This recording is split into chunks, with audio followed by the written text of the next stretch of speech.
되고 오직 한 번밖에 없는 삶이라는 걸 아는데도 불구하고 우리가 우리의 삶이 리셋이 될 수 있는 것처럼 살아가는 경우가 많은 것 같아요. 여러분, 헷갈리면 안 됩니다. 우리가 가지고 있는 이 라이프는 only one이에요. 이 라이프가 지금 없어지면 그곳으로 끝이 납니다. 물론 믿음의 세계로 인해 더 연장되고 확장되는 영원한 삶이라는 것이 있지만 그것을 전제하지 않고 있는 우리의 삶은 한 번밖에 없어요. 그렇기 때문에 이 한 번밖에 없는 삶의 창조주와 그 창조주가 나를 창조해 놓으신 그 목적과 이유를 모른다면 우리가 하나밖에 없는 이 삶에서 무엇을 하든 어떤 것을 이루든 그것은 그리 중요하지 않다라는 것이에요. 한국에서 또 한 가지 놀란 게 있어요. 저는 차를 고를 때 승차감이 좋은 차를 고르려고 했어요. 근데 요즘에 들어와서는 여기서는 하차감이 더 중요하다며요. 머세디스를 타고 내릴 때 사람들의 그 눈길, BMW를 타고 내렸을 때 사람들이 그거를 보는 그들의 눈길이 더 중요하다며요. 진짜 그렇습니까? 무엇이 여러분들의 마음을 또한 여러분들의 가슴을 여러분들의 모든 시간과 모든 디자이어가 사용되고 있습니까? 이건 굉장히 중요한 문제예요. 다시 말씀드릴게요. 여러분들이 가지고 있는 이 라이프는 only one이에요. 리셋이 안 됩니다. It is impossible to reset your life. 그렇기 때문에 우리가 리셋이 안 되는 이 라이프 안에서 우리가 하나님께서 우리에게 주신 목적과 그 하나님께서 우리에게 행하시는 그 은혜들과 이유들을 우리가 깨닫지 못한다고 한다면 우리가 어떤 삶을 살고 있든지 간에 그 삶은 하나님의 시간 속에서 하나님의 목적 속에서 벗어난 것이라면 그것은 웨이스트라는 얘기예요. 존 파이퍼 목사님의 아주 위대한 설교가 하나 있습니다. Don't waste your life라는 그 책도 하나 나와 있어요. 90년대에 그 목사님이 설교했던 그 얘기 속에서 가장 중요한 키 포인트 하나 중에 뭐냐면 우리에게는 하나의 삶이 있고 그 삶을 허비해서는 되지 않는다 라는 거예요. 우리 로마서 9장 말씀을 좀 한번 보여주시겠어요?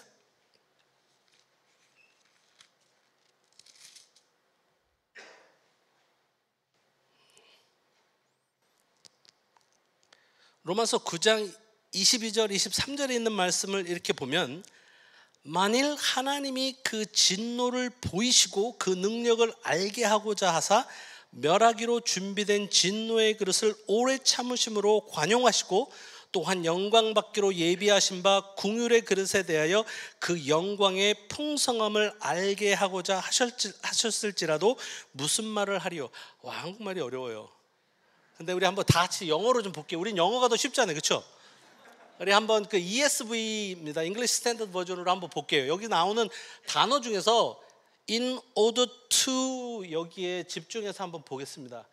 우리가 하나님을 알아야 되는 이유가 여기 나오거든요. What if God desiring to show His wrath and to make known His power has endured with much patience vessels of wrath prepared for destruction in order to make known the riches of His glory for vessels of mercy which He has prepared beforehand for glory.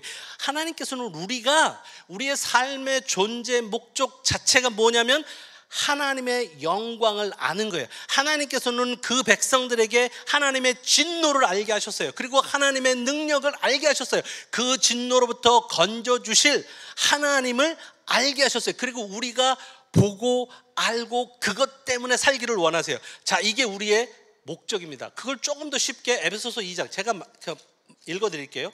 에베소서 2장 말씀에 보면 조금 더 쉽게 이렇게 설명하고 있어요. 전에는 우리도 다 그 가운데 우리 육체의 욕심을 따라 지내며 육체와 마음이 원하는 것을 하여 다른 이들과 본질상 진노의 자녀이었더니 긍휼이 풍성하신 하나님이 우리를 사랑하신 그 큰 사랑을 인하여 허물로 죽은 우리를 그리스도와 함께 살리셨고 너희는 은혜로 구원을 받은 것이라.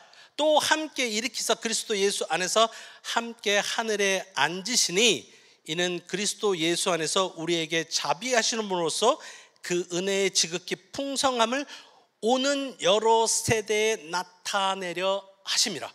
자, 이 얘기는 두 가지로 나눴어요. 첫 번째, 하나님은 우리를 사랑하신다는 사실과 하나님께서는 그 사랑 가운데 있는 하나님의 영광을 알고 깨달아 우리 다음 오는 그 세대들에게 이 은혜와 사랑과 영광을 알게 하기 위해서 하나님은 우리를 부르셨다라는 거예요.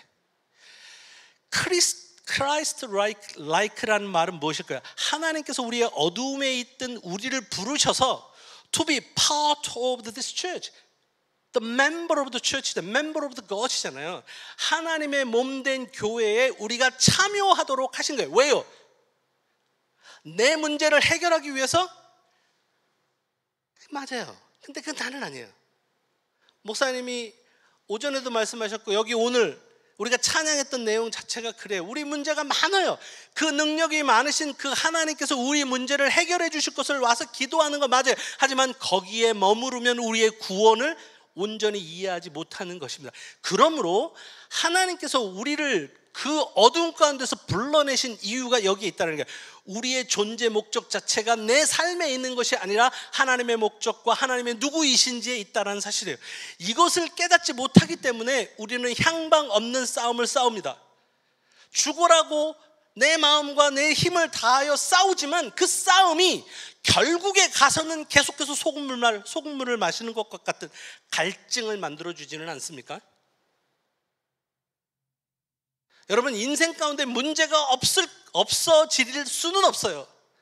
계속해서 이 문제들은 영국이든 한국이든 동일하게 생로병사와 기쁨과 어두움과 슬픔은 계속해서 있을 것입니다. 하지만 그 문제 때문에 우리 존재 목적 자체를 잃어버리게 된다면 우리는 어두움에 있게 될 뿐이고, 그렇게 된다면 하나님께서 우리에게 알게 하시고자 하는 그 은혜의 깊은 그 하나님의 사랑을 우리가 깨닫지 못하게 돼요. 그 사랑을 깨닫지 못하게 되면요, 내가 하나님이 될 수밖에 없어요. 내 원하는 걸 이루어주는 하나님이 있어야 되잖아요. 팀 켈러 목사님은 그것을 counterfeit God이라고 그랬어요. 모조 하나님. 내가 모든 오토리티를 다 줘요. 내가 그 하나님이 내 원하는 것을 이루어지기 위해서 모든 것을 다 바쳐주래요. 그래서 그 하나님이 내가 원하는 걸 이루어주기를 원해요. 하지만 그 하나님은 능력이 없는 가짜 모조품의 하나님입니다. 근데 우리 하나님은 자비로우셔서 그 자리에 함께 하실 뿐만 아니라 우리를 기다리고 계신 거예요. 이 하나님을 만나게 될 때 우리에게 나타나는 변화는 뭐냐면 사도 바울처럼 돼요. 사도 바울은 어땠어요? 유대교의 순교를 위해서 그리스도인들을 다 죽이고자 했어요. 근데 그가 다메섹에서 예수 그리스도를 만난 이후에 그는 자기가 가지고 있고 지금까지 자기가 누구인지를 나타내었던 모든 것들을 배설물처럼 여겼어요. 굉장히 고상한 말이지만 똥처럼 여겼다는 거예요. 자, 이제 우리 한번 우리 얘기로 돌아와 봅시다. 여러분, 솔직히 무엇이 가장 중요하고 소중한 것입니까? 여러분들 삶 안에서. 이게 우리의 이슈예요. 교회 안에서 만난 하나님과 내 삶에서 만난 하나님이 다르면 우리가 제일 고생하는 사람이 된다는 사실입니다. 여러분, 선교를 두 가지로 우리는 얘기할 수 있어요. 제가 선교사이기 때문에 이 얘기를 함께 나누면 좋을 것 같아요.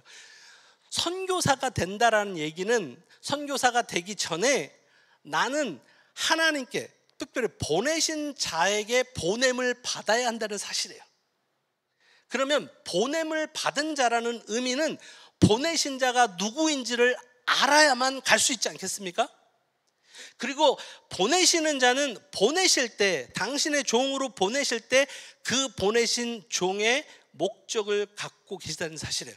그러므로 선교사가 보내신 자가 누구인지, 그의 콜링이 없고 그가 왜 보내셨는지를 모른다면 아무리 그 사람의 선교사라고 얘기해도 그것은 선교사로서 살 수 없다라는 얘기예요. 하지만 그는 선교사의 모습을 가질 수는 있어요.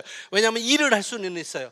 하지만 그 목적에 따라 일을 하지 않으면 그것은 선교인 것 같지만 선교가 아닌 것이 됩니다. 그러므로 우리에게 하나님의 부르심에 대한 확신, 다시 얘기하면 하나님께서 우리를 구원하신 이유를 우리가 온전히 이해하지 못한다면 우리는 우리의 삶 속에서 하나님을 영화롭게 할 수 없다라는 것이에요. 이것에부터 출발합니다. 그 이야기가 오늘 본문에 있는데, 사도행전 16장에는 사도 바울이 2차 전도 여행을 떠나는 사건들이 이야기가 나옵니다. 그래서 1차 전도 여행 때 방문했던 그 도시들을 다시 한번 방문하는 거예요.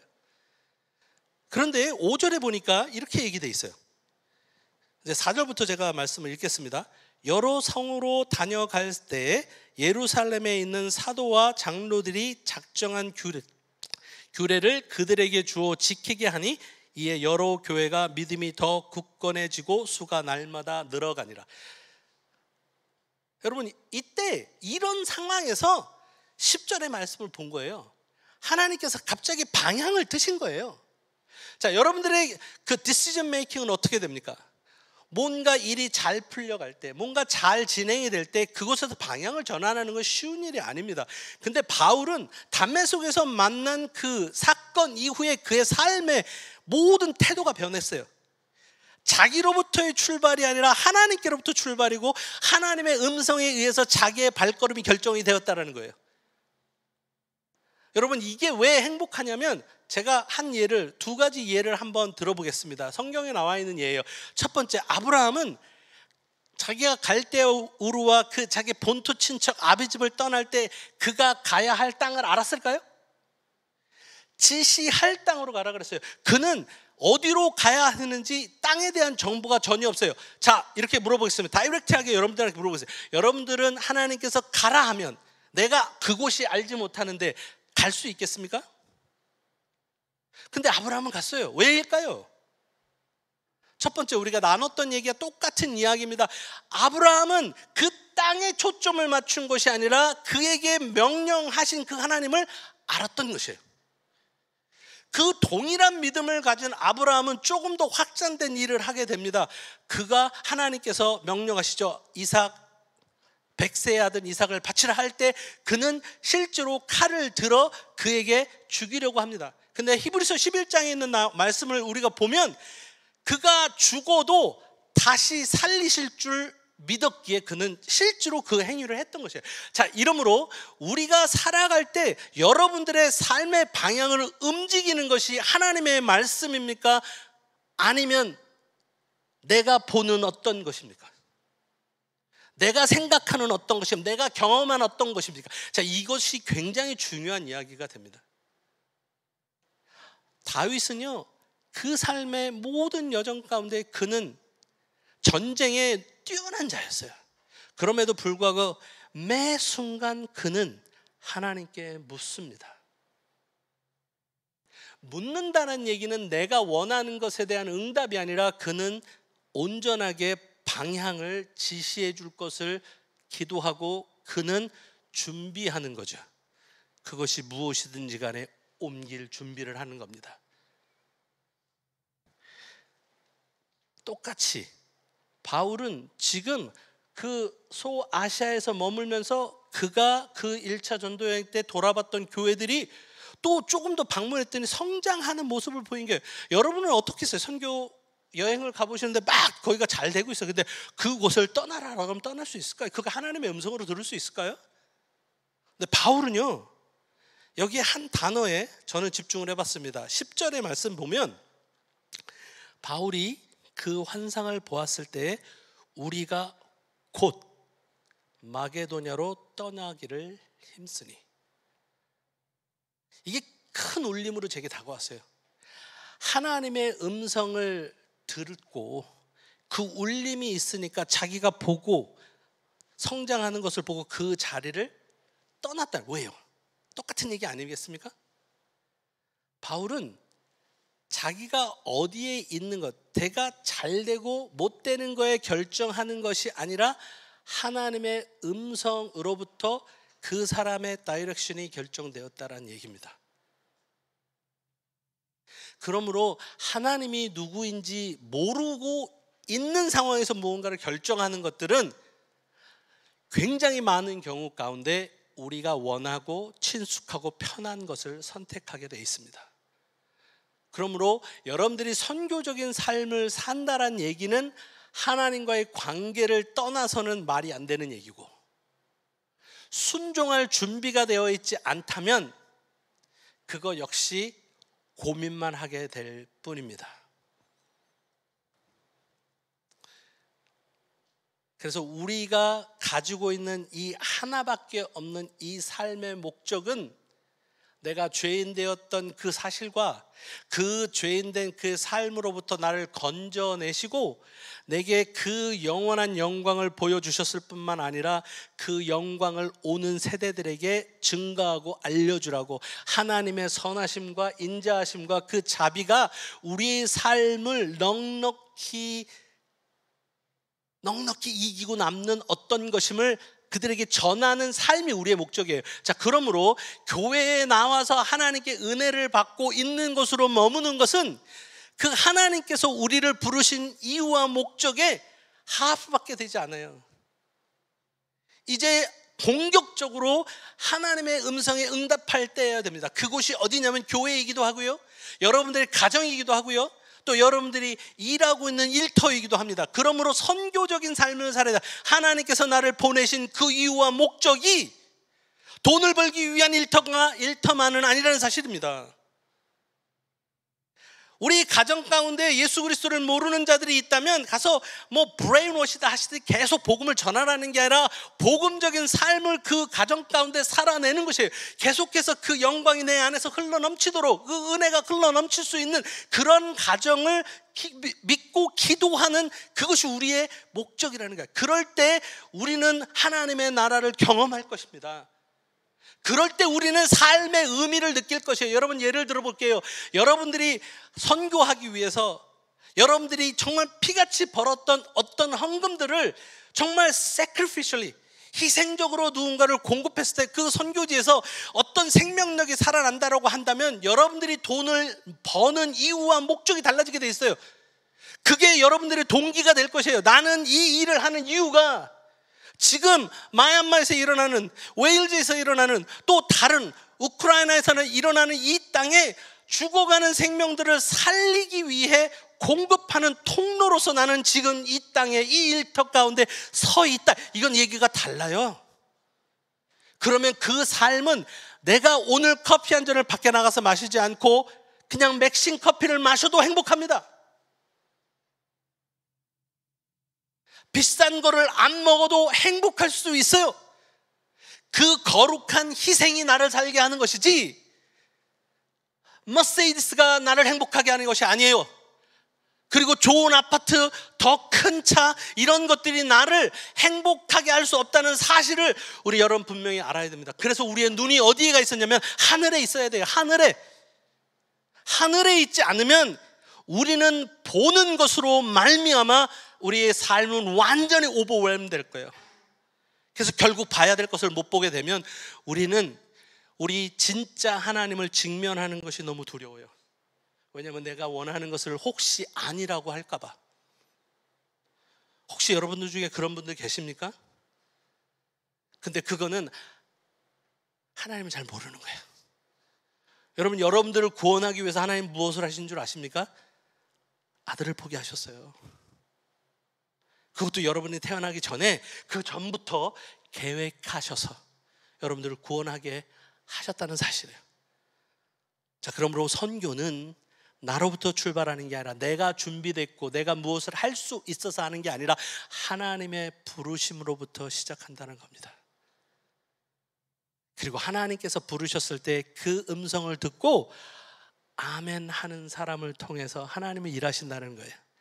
제가 지금부터 웨일즈에서 있었던 일들을 같이 나누려고 합니다. 2018년도에 제가 일하고 있던 겐드로스 바프티스트 처치가 있었어요. 근데 그 교회에서 일을 하고 있는데 200년 정도 되는 교회에서 요청이 왔어요. 우리가 이제 문을 닫을 거다. 첫 번째 그림 좀 보여주실래요? 제가 그림을 보면서 좀 설명을 드려. 근데 이 사진이 뭐냐면 2018년도에 문을 닫겠다. 12명 정도 되는 그 요크 플레이스 바프티스트 처치라는 곳인데 꽤 큰 교회예요. 한 300명? 이 정도 규모인 것 같아요. 2층까지 이렇게 다 있는 이 정도의 규모의 교회가 이제 곧 문을 닫겠다라는 얘기를 들어서 겐드로스 바프티스트 교회 목사님과 제가 이 교회에 가서 기도 중에 이 교회를 도와야 되겠다는 마음이 들었어요. 그래서 이제 제가 2018년서부터 이제 약간 파트타임으로 2년 동안 일을 했어요. 근데 2019년이 됐는데 두 교회가 여하튼 누군가가 한 명이 맡아야 되겠다는 얘기를 듣고 long story short 해서 제가 두 교회 합의하에서 제가 담임을 하도록 했어요. 근데 저한테 두려움이 있었어요. 20년을 살았지만 두려움이 있었어요. 영국 사람들 앞에서 영어로 설교를 매주 한다라는 것은 두려움이 있었어요. 그럼 이 사람들은 도대체 어떻게 생각할까? 여러분들한테 하나님이 보내신 콜링과 하나님이 내게 보내신 그 목적을 알아야 우리는 그리스도인으로 살 수 있습니다라고 막 이렇게 외쳤던 사람이 내 얘기가 딱 되니까요 갑자기 두렵더라고요. 할 수 있을까? 그리고 내가 뭘 할 수 있을지. 눈에 보이는 것들이요 하나도 보이지가 않는 거예요. 가기는 가야 되겠다 알겠는데 그래서 아브라함이 다시 위대하게 보이더라고요. 어떻게 떠날 수 있었지? 나 하나님 나도 아는데? 그러니까 이게 두렵더라고요. 근데 그 두려움을 갖고 있는 찰나에 하나님께서 제게 성경 본문 하나를 이렇게 주셨어요. 그게 가나안 땅을 정탐한 그 12명의 정탐꾼 이야기였어요. 그가 돌아봤어요. 그 땅을.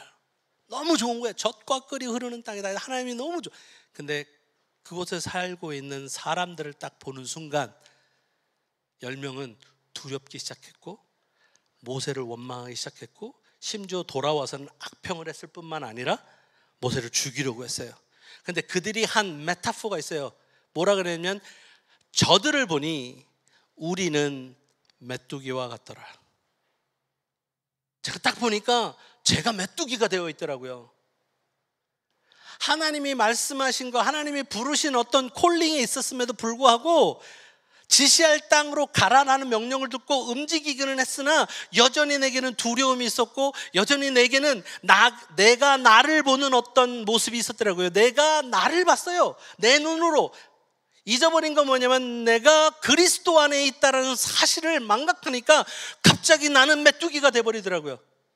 그런데 여호수아와 갈렙은 똑같은 상황에서 그들은 이렇게 얘기했습니다. 우리가 저들과 싸울 때 우리가 메뚜기와 같다. 하지만 하나님이 우리에게 주시기로 한 땅이기에 저들은 우리의 밥이다.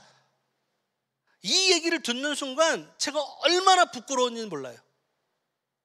하나님은 내가 할 수 있을 거라고 괜찮은 능력 20년 살았으니까 네가 이제는 됐다라고 보내신 게 아니었는데 다시 한번 선교라는 것, 전도라는 것, 하나님의 나라를 구한다라는 것은 내가 가지고 있고 내가 준비한 것 때문에 하는 것이 아니라는 사실을 다시 한번 깨닫게 됐습니다. 여러분들이 깨달아야 될 것은 You must realize who you are in Christ예요. 주님 안에 있는 여러분이 누구인지를 알아야 되고 깨닫게 되고 그게 진짜 여러분이라는 사실을 알아야 합니다. 그리고 우리가 그 명령에 순종해 나아갈 때 우리의 부족은 어떻게 해요? 하나님이 메우시고 채우신다는 사실이에요. 그렇기 때문에 선교는 정말 아름다운 것입니다. 내가 하는 것이 아니라 하나님께로부터 출발해서 내 의도와 목적을 갖고 있는 것이 아니라 하나님의 그 거룩한 목적과 의도를 갖고 나는 그것을 보고 순종하는 자로, 하나님을 예배하는 자로 살아간다는 사실. 그렇기 때문에 이 삶은, 선교적인 삶은 하나님이 기뻐하시는 것이고 하나님께 영광을 돌리는 삶입니다. 그래서 나는 여러분들에게 강력히 권고합니다. 두렵습니까? 선교적인 삶? 그렇습니다. 희생적인 삶이 두렵습니까? 그렇습니다. 하지만 여러분들이 하나님을 믿는 그 믿음으로 오늘 발걸음을 떼십시오. 그러면 하나님의 역사를 보게 될 것입니다. 그리고 희생적으로, 공격적으로 선교에 동참하십시오. 그러면 그 나라와 그 의가 구해지는 그 땅의 아름답고 귀한 소식들을 여러분들은 듣게 될 것입니다. 그것이 여러분들을 행복하게 할 것이고, 그것이 여러분들을 가슴 뛰게 할 것이에요. 여러분들의 그 가슴 뛰는 소식과 그 기도와 헌신은 제 가슴을 뛰게 하고, 저 역시도 희생하며 하나님 나라를 구하는 것들의 기쁨을 가지고 할 수 있게 됩니다. 그게 이제 서서히 나타나기 시작해요. 다음 그림 좀 보여주시겠습니까?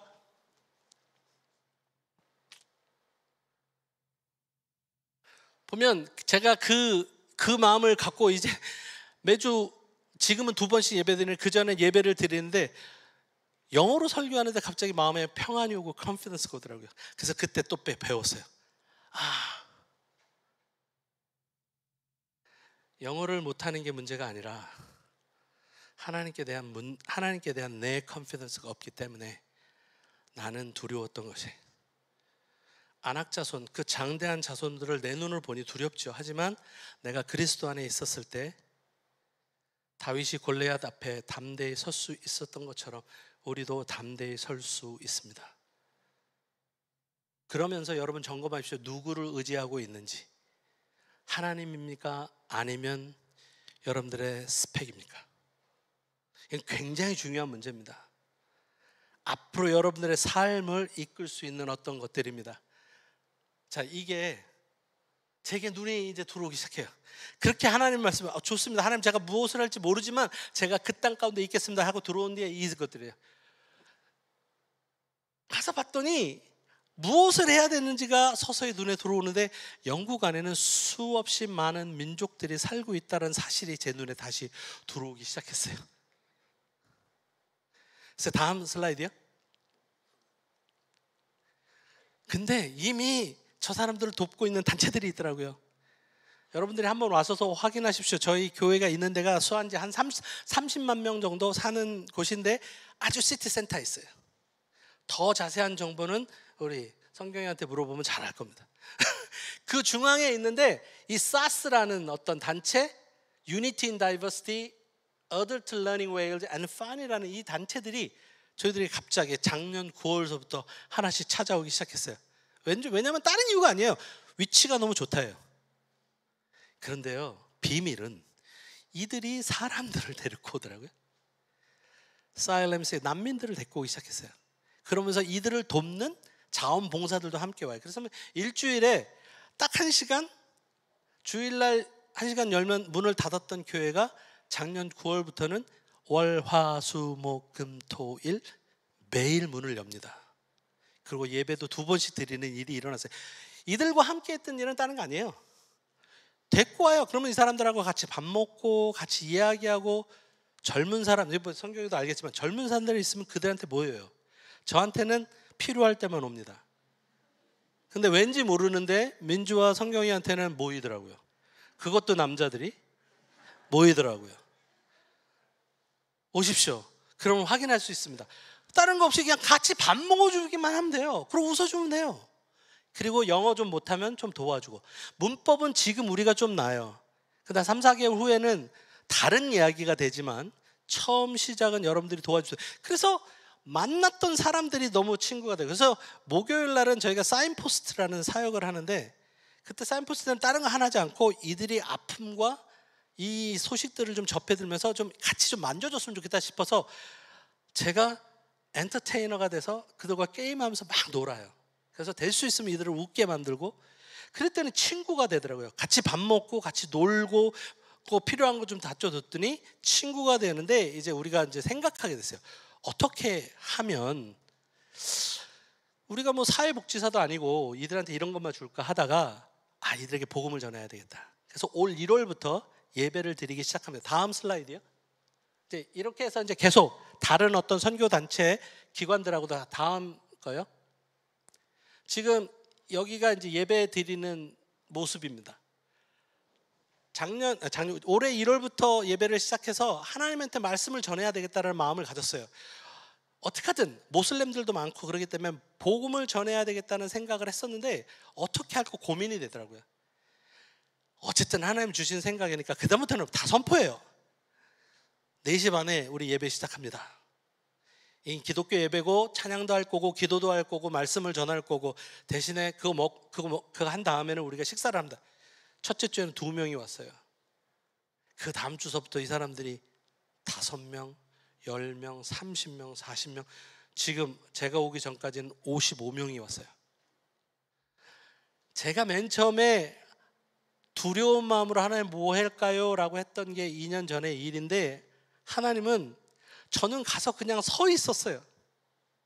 그랬더니 하나님이 다 사람들을 보내신 거예요. 유니버시티 크리스천 유니온도 오게 하고 저런 단체들도 오게 하고 그러면서 많은 다민족 사람들이 그 믿음의 교회였던, 하지만 이제는 힘이 없어서 문을 닫고 있는 이 교회의 예배당 의자의 사람들을 채우기 시작하셨습니다. 그리고 이들이 하나님을 경험하기 시작하는 것을 보면서 저는 조심스럽게 하나의 비전이 제 마음에 떠오르기 시작했어요. 다음 슬라이드요. 그래서 제가 오기 전에 2명에게 세례를 줬습니다. 10년이 넘게 세례를 주지 못하던 교회예요. 그래서 지금 침례교회인데 침례교회는 보통 밥티스트리가 여기 안에 있어요. 근데 무슨 이유인지 모르지만 그 교회는 거기를 카페트로 덮어놨어요. 세례를 안 주겠다고 하는 건지 뭔지는 모르겠지만 그래서 지금 그거를 다시 열 수는 없고. 그래서 다음 슬라이드요. 그래서 지금 제가 수안지 바닷가에서 2명의 세례를 줬어요. 한 명은 홍콩에서 온 친구고 한 명은 짐바브웨에서 온 친구입니다. 이 짐바브웨에서 왔던 친구들은 이 인터내셔널 예배에 와서 회복이 되는데 어땠냐면 자기 친구가 자살을 했어요. 그 죄책감 때문에 크리스천 패밀리 안에서 자랐음에도 불구하고 하나님이 원망이 됐고 하나님이 왜 이런 일을 허락한지 때문에 다 거부했다가 나중에 그 예배를 통해서 회복이 돼서 어느 날 갑자기 얘가 온 거예요. 어려서부터 제가 봐왔었는데 목사님 저 세례 받고 싶습니다. 그래서 얘기를 들어봤더니 하나님이 그 마음을 만지셨어요. 그가 기도할 때. 그리고 예배 드릴 때 하나님께서 회복시켜 주셔서 이제 내가 예수 믿는 게 부끄럽지 않습니다. 그리고 하나님께서 그 일이 내게는 아픔이 되지만 하나님이 그럼에도 불구하고 여전히 나를 사랑하시고 그 형제도 사랑하신다는 사실을 알게 됐습니다. 하면서 우리가 그 일들이 일어나고 있습니다. 그래서 지금 다음 슬라이드요. 네, 계속 클릭을 좀 한번 해주세요. 예, 됐습니다. 그래서 제가 여러분들에게 유럽 교회를 한번 설명해 보려고 그래요. 그래서 저는 이것을 뉴 마케도니아 비전이라고 합니다. 마케도니아 비전은 아시아에 머물려고 했던 그 바울과 그 일행들의 발길을 유럽으로 이끈 거예요. 근데 그 유럽으로 이끌었던 그 시대의 흐름들이 지금 이게 우리나라에도 오고 그랬거든요. 그런데 가만히 봤더니 지금 이 웨일즈 땅에 살고 있는 많은 그 다민족들이 대부분 영국 선교사들에 의해서 복음을 들었던 그 혜택을 받았던 나라의 백성들이 와 있더라고요.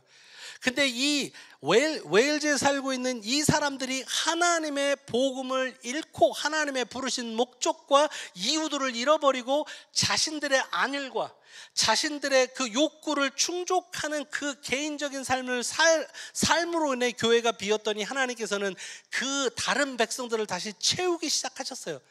그런데 굉장히 고무적인 일들은 이렇게 50명 60명 모이는 이 모습을 보았던 웨일즈 성도들이 격려를 받기 시작했다는 사실이에요. 그리고 주변에 있던 웨일즈 사람들, 선교 단체들이 저희에게 와서 우리가 너 사역을 함께 도우고 싶다. 내가 이 교회에 다시 파트해서 테이크 파트인해서 내가 너희들을 돕고 싶다라고 하는 가정이 3가정이 늘어났어요. 저는 이것이 다시 한번 꿈꾸게 되는 뉴 마케도니아 비전이라고 생각합니다. 그 땅에 살고 있는 웨일즈 사람들은 건너와서 우리를 도우라라고 말조차 할 수 없을 정도로 문외한이 돼버렸어요. 모슬렘들이 교회들을 사고 그 교회들을 다 바꾸어서 자신들의 어떤 영역으로 만들어가는 이것도 보면서 아무 감각이 없는 이 사람들은 우리에게 와서 도와달라는 말을 하지 못하지만 그 땅은 그 사람들에 의해서 복음이 완전히 바닥을 치고 있는 그 땅은 지금 울고 있어요. 그래서 그 땅 자체가 우리를 부르고 있는 것 같아요. 그래서 부족한 나지만, 부족한 목사지만, 언어도 충분하지 않고 이해한다고 하더라도 충분하지 않은 그 사람을 그 교회에다 심으시고 그 만 민족들을 부르시면서 다시 한번 그들을 오히려 이제는 반대로 그 사람들을 요청하는 거예요. 지금 그 땅에 살고 있는 사람들을 이런 환경 속으로 다시 부르고 계십니다. 왜냐? 저는 하나님께서 세계 선교의 비전을 이렇게 보고 계시기 때문이라고 생각해요. 그들은 이미 전 세계에 선교사를 보냈던 나라예요. 그래서 노하우도 있고 그들이 가지고 있는 여전히 파워가 있습니다. 그런데 지금 그 파워들을 잃어버려서 이제는 너무 오랫동안 안 쓰게 되어서 생수를 끌어올릴 수 없는 아주 오래된 펌프와 같습니다. 그래서 그 땅은 지금 무엇이 필요하냐면 마중물이 필요해요. 여러분 혹시 마중물 아세요? 옛날 이 펌프에 가면 조그만 물을 거기다가 펌프에다 놓고 막 펌프 짓을 하면 그 압력 때문에 안에 밑에 있는 물을 끌어올리는 그때 조그만 물을 마중물이라고 합니다. 이거 펌프를 안 써봐서 모르나 보군요. 그래요. 하여튼 그래요. 그래서 그 마중물이 진짜 조그만 물이지만 한 바가지의 물이지만 너무너무 필요하고 그게 없으면 이거를 다시 끌어올릴 수가 없어요.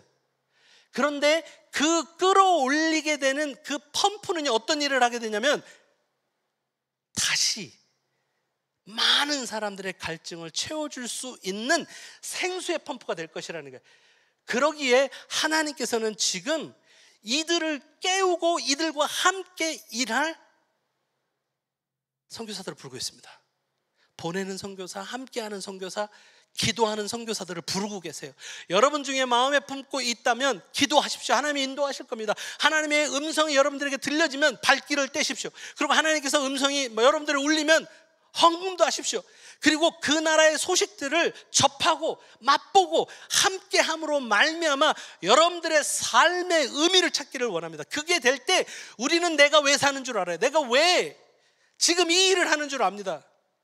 많은 청년들이 안전한 거, 서턴한 것들을 찾고 있잖아요. 확실한 것들을 찾고자 하는데 이 세상에 하나님 외에 확실한 건 없습니다. 여러분 잡아보십시오.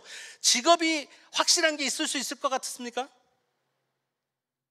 그것을 잡으려고 하게 되면 여러분들은 그 땅에서 오히려 불안과 불평과 불만족으로 여러분들의 삶을 가득 채울 거예요.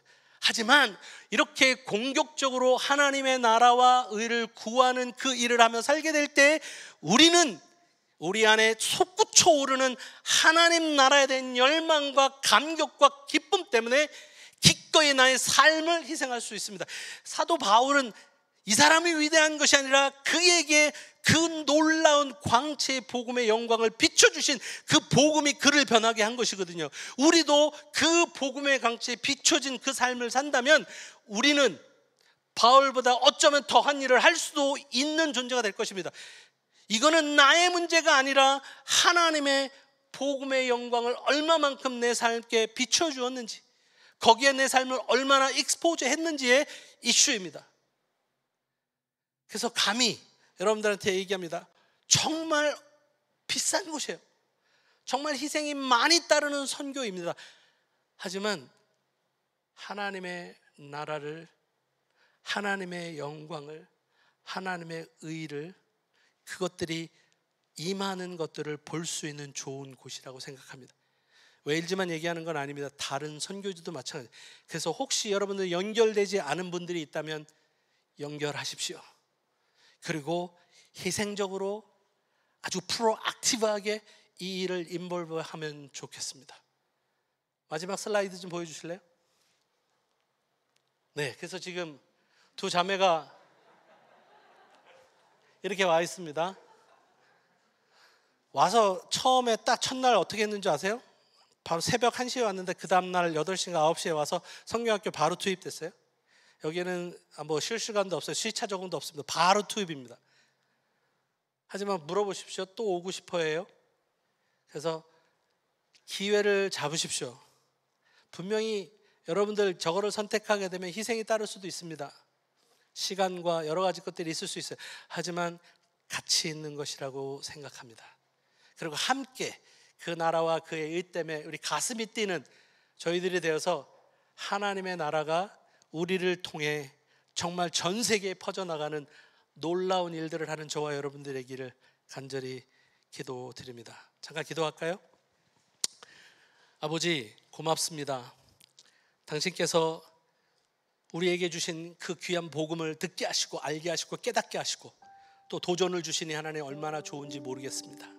주님, 사랑하는 우리 청년들, 주님 예수 그리스도의 이름으로 기도하오니 하나님의 음성을 듣게 하실 뿐만 아니라 하나님께서 행해 놓으신 그 일들을 기억하게 하시고 하나님께서 부르셨고 이 교회에 하나님 함께 하도록 하셨고 이 공동체를 통해 하나님의 나라와 의를 구하는 그 일 가운데 주님 기름 부어 주옵소서. 이들의 가정에 하나님 선교사가 되게 하여 주옵소서. 하나님 이들의 일터에 주님의 능력이 임하는 곳이 되게 하시고 또한 이들의 학업과 하나님의 이들이 하는 모든 사역 가운데 주님의 은혜가 온전하게 덧입혀지기를 간절히 소망합니다.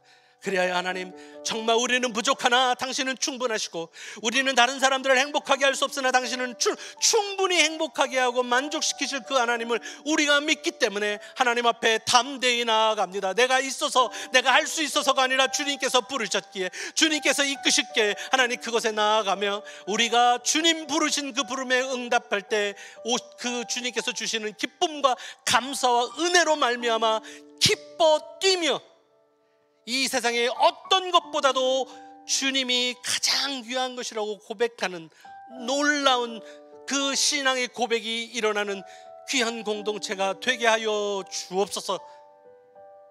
주님 고맙습니다. 주님 사랑합니다. 이 모든 말씀을 예수님의 이름으로 간절히 기도드립니다. 아멘. 우리 다시 한번 귀한 말씀 전해주신 우리 양 목사님께 감사의 박수 드리기를 원합니다. 너무 귀한 시간이었는데 특별히 우리 목사님이 중간중간 사용하신 영어 어휘를 잘 모르겠다 하시는 분들은 회개하시기를 축복합니다. 프로액티브 이런 단어 잘 모르겠다 그러면은 이제 웨일즈 가시면 됩니다. 그래서 웨일즈 가서 거기서 배우면 된다. 성경에도 갔다 왔다. 민주도 거기 있다. 이런 마음 가지고 우리 함께 정말로 하나님께서 뜻하시고 꿈꾸시는 일들에 동참한 우리 되길 간절히 원합니다. 이 시간 우리 한 번 더 같이 기도했으면 좋겠는데 이 웨일즈 땅에서 제가 선교사님 굉장히 존경하거든요. 그 땅에 갔을 때 여러분들 지금은 여러분들이 잘 못 느끼실 것 같은데 그 웨일즈 갔을 때 거기서 일어나는 일이 동양인이 일으킬 수 없는 일을 지금 일으키고 계세요. 그래서 정말 하나님께서 함께 하신다는 사인이 분명히 있는데 다시 한번 대한민국의 성경책을 제일 먼저 전해준 사람이 누구냐면 로버트 저메인 토마스 선교사인데요. 이 토마스 선교사가 웨일즈에서 온 사람이에요. 그래서 이 웨일즈 땅의 부흥이 우리 한국 땅의 부흥으로 이어지거든요. 그래서 주님 우리 양 목사님을 통해서 또 사역하신 여러 사역들을 통해서 그 땅의 변화가 일어나고 그 변화가 다시 한번 지구촌을 새롭게 하는 일들로 나아가게 도와달라고 잠시 같이 기도하기를 원합니다. 같이 기도하겠습니다. 아버지 감사합니다. 우리 귀한 목사님 통하여서 아버지 우리 가운데 귀한 말씀 주시니 감사합니다. 웨일즈에서 일어나는 놀라운 주님의 일들 함께 바라보며 함께 목도하기를 원합니다. 우리 목사님의 삶과 가정 주께서 기억하시며 지켜주시옵소서. 아버지 하나님 20여 년 동안 아버지 하나님의 숨죽이 아버지 하나님의 멈추지 않고 달려온 저 여정 속에서 주께서 은혜 함께하여 주시옵고 아버지 하나님이 열매 맺게 하시옵소서. 은혜 더하여 주시옵소서. 아버지 현장에 나가 있는 우리 민주와도 함께하여 주시옵소서. 아버지 이곳에 다녀왔던 우리 많은 지체들 여기 있습니다. 아버지 한 마음으로 다시 한번 뛰어들게 하여 주시옵소서. 아버지 뉴마케도니아의 비전 뉴마세도니아의 비전을 아버지 우리 가운데 부어주심으로 말미암아 아버지 그 땅이 우리를 부르고 있음을 열방이 우리 조국 대한민국을 부르고 있음을 보게 하여 주시옵소서. 주님의 눈으로 바라보며 나아갈 수 있도록 은혜 도와여 주시옵소서. 함께하여 주시옵소서. 아버지 감사합니다. 우리 귀한 목사님과 또 그 땅에서 이루어지고 있는 귀한 사역들을 주님 손에 올려드리며 주님 앞에 아버지 나아갑니다. 주님, 우리 목사님의 삶과 가정 기억하시며 붙잡아 주시고 또 여러 가지 감당하시는 사역들, 또 감당하는 여러 교회들 주께서 함께하사 큰 부흥 있게 하여 주시옵소서. 특별히 아버지 하나님의 이제 그곳에 모여든 수많은 세계 여러 각지에서 온 청년들이 그 안에서 변화되고 회복되는 것을 경험하게 하시되, 특별히 새로운 부흥의 역사가 웨일즈 땅에서 다시 한번 시작되게 하여 주시옵소서. 그래서 다시 한번 아버지 그 일들이 아버지 우리의 마음을 불태우고 다시 한번 아버지 이 땅의 교회들을 새롭게 하는데 아름답게 쓰임 받도록 역사하여 주시옵소서. 돌아가신 여정 가운데도 주께서 함께 하시며 아버지 모든 상황 속에서 역사하실 것을 믿고 축복하며 예수님의 이름으로 기도드리옵나이다. 아멘. 예, 이 시간에 우리 잠시 또 귀한 메시지가 하나 왔습니다. 우리가 지난주에 같이 지지난주죠. 우리 같이 선포했는데 우리 미얀마 이 세례식 기쁨의 교회 감당하자, 특별히 기쁨의 청년들이 감당하자 했는데 그냥 한 방에 이틀 만에 끝나버렸거든요. 여러분들 이렇게 귀한 분들이에요. 서로를 향해서 참 귀하십니다. 박수 한번 칠까요? 네, 참 귀하십니다. 귀한 메시지 한번 듣기를 원합니다. 안녕하세요. 미얀마의 조인주 선교사입니다. 요즘 미얀마에는 매일 좀 더 정지가 키워주세요. 나갑니다. 10시간 혹은 8시간, 기분 좋을 때는 한두 시간 안에 정지가 들어오기도 합니다. 오늘은 아침부터 정지가 나갔기 때문에 아마 꽤 오랜 시간 정지가 안 들어올 것 같아서 버스 타고 근처에 있는 터멘텀스에 와서 영상 편지를 쓰고 있습니다. 미얀마 선교 사역을 시작한 지 만 7년이 넘어가고 8년째 되는 이때 오는 11월 중에 세례식을 할 예정입니다. 세례식을 갖는 이 첫 세례식에 여러 가지가 많이 필요했는데 우리 기쁨의 교회 청년들께서 많은 헌금을 해주셔서 그 모든 일들이 잘 해결이 되었습니다. 여러분들 데이트 비용으로 쓰고 또 많은 용돈으로 써야 되는 그 귀한 돈을 미얀마에서 열리는 첫 번째 세례식에 필요한 헌금으로 선교비로 보내주셔서 정말 고맙습니다. 제가 나중에 돈 많이 벌면 여러분들에게 되돌려 드리겠습니다. 근데 제가 돈을 벌지 모르겠습니다. 제가 못 벌면 하나님께서 여러분들의 주머니를 채워주셨으면 좋겠습니다. 잘 사용하겠습니다. 저도 기쁨의 교회 한 지체로서 더 열심히 선교 사역에 힘쓰겠습니다. 고맙습니다. 청년 여러분. 고맙습니다. 요한 목사님. 화이팅! 잘하겠습니다. 예, 우리 하나님께 영광의 박수 드리기 원합니다. 하나님께서 우리 청년을 통하여서 귀하고 크신 역사 이루어 가시는 줄 믿습니다. 미얀마가 지금 코로나 문제도 있지만 사실은 이제 쿠데타 문제가 더 심각한데요. 그런 상황 속에서도 실제로 저기 가본 분들은 알아요. 우리 선교사님 얼마나 열악한 상황에서 생활하시고 참 그곳에서 하시는 일이 얼마나 힘든가 우리 모두가 알게 되는데, 여러분과 함께 하시기에 얼마나 큰 힘을 얻으시는지 모르신다고 저한테 수차례에 걸쳐서 강조하셨습니다. 우리가 여기 있지만 우리가 여기 있는 게 우리만을 위해 존재하는 거 아니에요. 우리가 예배하고 함께 있는 이것을 통해 어딘가에 생명이 자라나고 어딘가에 놀라운 변화가 일어나는 줄을 믿습니다. 그런 하나님 나라의 거룩한 건설자들로, 하나님 나라의 거룩한 동역자들로 여러분 부르신 줄 믿고 그러한 삶으로 주 앞에 올려드리는 우리 삶 되기를 간절히 원합니다. 다 함께 자리에서 일어나셔서 마지막 찬양 부르시고 헌금 위에 기도하고 축도 예배 마치겠습니다.